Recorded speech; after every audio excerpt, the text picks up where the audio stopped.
خان صاحب نے مینیج کیسے کیا ہوا تھا؟ 3.5 سال نہ پیٹرول اس طرح بڑھا، 2 ماہ میں اتنا اضافہ جو تاریخ میں کبھی نہیں ہوا، پاکستان کی ہسٹری میں کبھی نہیں ہوا.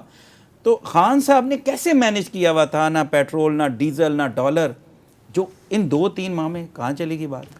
یہ آپ مفتاح صاحب سے پوچھیں نا، اسحاق ڈار صاحب سے پوچھیں، مہنگائی مارچ والوں سے پوچھیں، مولانا صاحب سے پوچھیں کہ بھئی وہ اس کی بری ترین معیشت میں ڈیمز بھی بن رہے تھے، 4 صنعتی زون بھی لگ رہے تھے، احساس پروگرام بھی چل رہا تھا، کرونا بھی ہینڈل ہو گیا تھا، اور بے نظیر انکم سپورٹس پروگرام جو ہے اس میں بھی یہ 2,000 فی خاندان کو دیا، انہوں نے 12,000 روپیہ فی خاندان کو دیتے تھے. اور اسی بری معیشت میں پٹرول بھی اتنا مہنگا نہیں تھا، ڈالر بھی اتنا طاقتور نہیں تھا، اسٹاک ایکسچینج بھی اتنی ڈوبی ہوئی نہیں تھی. اسی بیکار کی معیشت میں وہ پورا ملک بھی چلا رہے تھے، اور وہ انہوں نے سبسڈی بھی دے رہے تھے. تو یہ تو زیادہ ایکسپیرینس تھے، زیادہ تجربہ، کہتے کہ بہت تجربہ ہے اور بڑے عرصے سے حکومت چلا رہے ہیں، تو یہ کیوں بالکل یہ فیل کیوں ہو گیا؟ وجہ وہ کیا؟ ایک ہے نا، انما الاعمال بالنیات، اعمال کا دار و مدار نیتوں پر ہوتا ہے.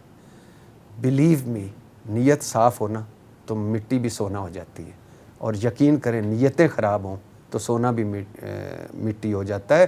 اور پھر ان کی کیا کہوں، اب یہ ایسا بات ہے، لیکن یہ آپ کو ایکسپوز ہوتے ہوئے نظر آئیں گے سارا کچھ. ان کو پڑی ہوئی پتہ نہیں کیا تھی، کیوں ہٹانا چاہتے تھے، کیوں وہ 3-4 چیزیں جو میں نے بتائی ہیں، وہ اگر فار ایگزامپل آرمی چیف کی تقرری عمران خان کر جاتا تو کیا قیامت آ جانی تھی.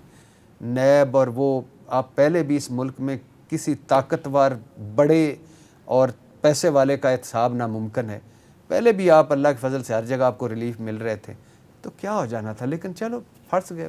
بہت شکریہ ناظرین، گفتگو سنی آپ نے ارشاد بھٹی صاحب کی.